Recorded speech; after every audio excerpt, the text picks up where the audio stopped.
Si le Seigneur dit des siens, vous êtes des dieux, vous êtes tous fils du Très-Haut. Psaume 82, verset 6. Tu peux le croire et avancer dans le futur avec l'assurance qu'il t'a donnée, ou bien tu peux continuer à douter de toi-même et demeurer dans ta condition de paresse. Le choix est tien. Le psalmiste posa la question. Quand je contemple les cieux, ouvrage de tes mains, la lune et les étoiles que tu as créées, qu'est-ce que l'homme pour que tu te souviennes de lui, et le Fils de l'homme pour que tu prennes garde de lui?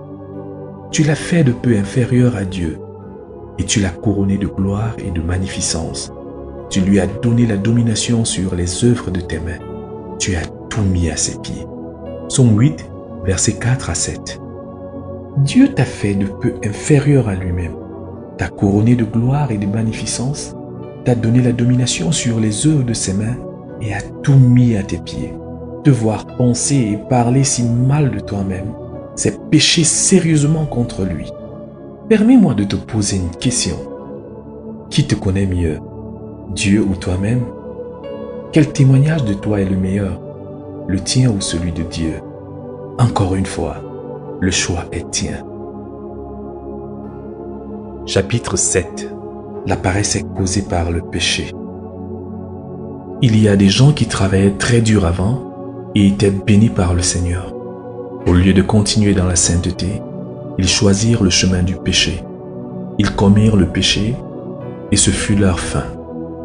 Le péché a la tragique puissance de détruire l'homme dans son esprit, son âme et son corps. Le psalmiste s'écria: « Éternel, ne me punis pas dans ta colère et ne me châtie pas dans ta fureur, car tes flèches m'ont atteint et ta main s'est appesantie sur moi. Il n'y a rien de sain dans ma chair à cause de ta colère. Il n'y a plus rien de vigueur dans mes os à cause de mon péché, car mes iniquités se lèvent au-dessus de ma tête. Comme un lourd fardeau, elles sont trop pesantes pour moi. Mes plaies sont infectées et purulentes par l'effet de ma folie. Je suis courbé, abattu au dernier point. Tout le jour, je marche dans la tristesse, car un mal brûlant dévore mes entrailles, et il n'y a rien de sain dans ma chair. Je suis sans force, entièrement brisé. Le trouble de mon cœur m'arrache des gémissements. Seigneur, tous mes désirs sont devant toi, et mes soupirs ne te sont point cachés. Mon cœur est agité, ma force m'abandonne, et la lumière de mes yeux n'est plus même avec moi. Psaume 38, versets 1 à 11. David avait péché et était malade dans son cœur, son âme, son corps. La lumière de ses yeux, c'est-à-dire sa vision, avait disparu. Il est difficile pour un homme sans vision d'être quoi que ce soit, sinon être paresseux. Il n'y a rien qui le motive, qui l'inspire, qui l'excite à aller de l'avant. Le péché est un ennemi de la vision spirituelle. Quand Satan veut faire perdre la vision spirituelle d'un homme, il le pousse à commettre un péché et le garde là. Alors la personne confessera que c'est fini pour elle, sa vision s'éteindra ou bien elle abandonnera la vision, se considérant comme indigne.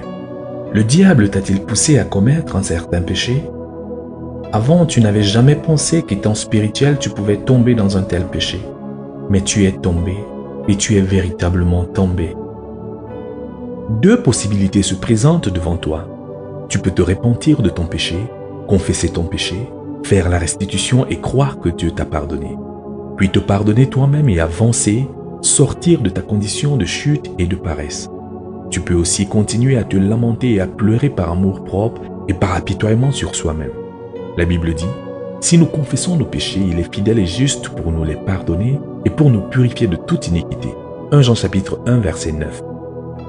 Je ne vois pas de fondement biblique permettant à quiconque de continuer à se lamenter et à pleurer après qu'il ait confessé à Dieu son péché, qu'il a été pardonné et restauré par Dieu, et après qu'il a confessé à l'homme et a été pardonné et restauré par ce dernier.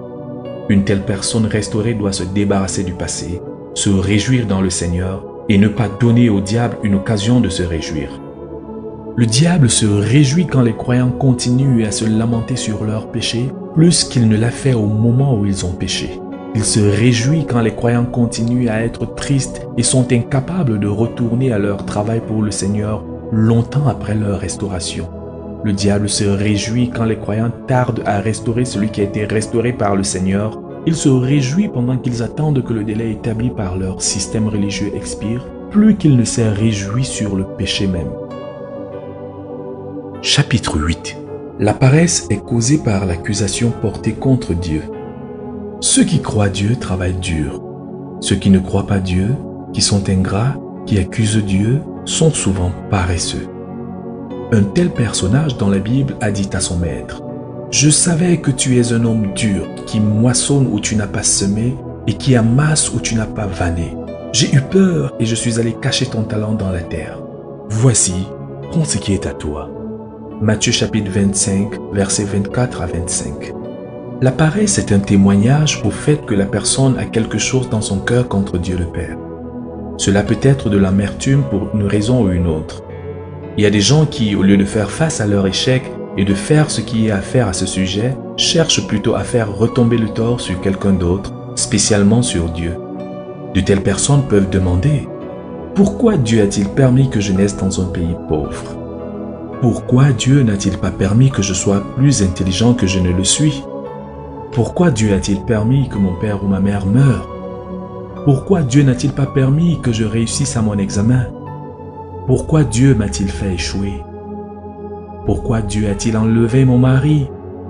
Pourquoi Dieu ne m'a-t-il pas donné une femme? Pourquoi Dieu permet-il que je paraisse si vieux? Pourquoi Dieu a-t-il permis que je sois victime de cet accident? » En posant plusieurs questions, l'individu devient amer et pendant qu'il persiste dans l'amertume, il devient paresseux et oisif. Dans la parabole des talents, le serviteur accuse le maître. « Je savais que tu es un homme dur. Je savais que tu moissonnes où tu n'as pas semé. Je savais que tu amasses où tu n'as pas vanné. Étant donné que je te connais pour ce que tu es, j'ai décidé que tu ne moissonneras pas où tu n'as pas semé et n'amasseras pas où tu n'as pas vanné. J'ai donc enterré ton talent dans le sol afin que tu reçoives juste ce que tu m'as donné. » Ce serviteur ne voulait pas coopérer avec le maître pour qu'il ait davantage du profit. Il était ignorant du fait que plus le maître profitait, plus il profiterait lui-même. C'est comme une main qui dit à l'autre main: « Je ne te laverai pas de peur que tu ne deviennes propre », oubliant qu'elle aussi deviendrait propre ayant été lavée en même temps qu'elle lavait l'autre. Bien plus, Dieu peut se passer de ton travail dur. Il n'en tire aucun profit. C'est toi qui en bénéficies. Si tu ne travailles pas dur, si tu es paresseux, la perte est à 100% tienne. Il n'y gagne rien. Sa gloire, sa splendeur, son pouvoir, sa majesté ne sont en rien réduits si tu refuses de travailler dur. Des milliards d'anges travaillent à le louer. Il y a d'autres personnes à qui il donnera le talent unique qu'il prendra de toi. Il donnera ton opportunité et ton privilège de le servir à quelqu'un d'autre. Et c'est toi qui auras perdu dans le temps et dans l'éternité. As-tu de l'amertume contre Dieu? L'accuses-tu d'une chose quelconque? As-tu une difficulté quelconque à confesser qu'il a été bon pour toi? Qu'il a des plans excellents pour toi? Que ses plans pour toi sont meilleurs que ce que tu pourrais jamais formuler pour toi-même? Job avait une fois questionné Dieu. Il se passait pour juste à ses propres yeux. Il se justifiait. Le Seigneur n'avait pas pris cela à la légère. La Bible dit: « L'Éternel répondit à Job au milieu de la tempête et dit: « Qui est celui qui obscurcit mes desseins par des discours sans intelligence? Saint terrain comme un vaillant homme. Je t'interrogerai et tu m'instruiras. Où étais-tu quand je fondais la terre? Dis-le, si tu as de l'intelligence. Qui en a fixé les dimensions? Le sais-tu? Ou qui a étendu sur elle le cordeau? Sur quoi ses bases sont-elles appuyées? Ou qui en a posé la pierre angulaire, alors que les étoiles du matin éclataient en chants d'allégresse et que tous les fils de Dieu poussaient de cris de joie? Job 38, versets 1 à 7. Dieu est en train de s'adresser à toi qui es amer contre lui et qui le questionne et le défie avec les pensées de ton cœur et les paroles de tes lèvres.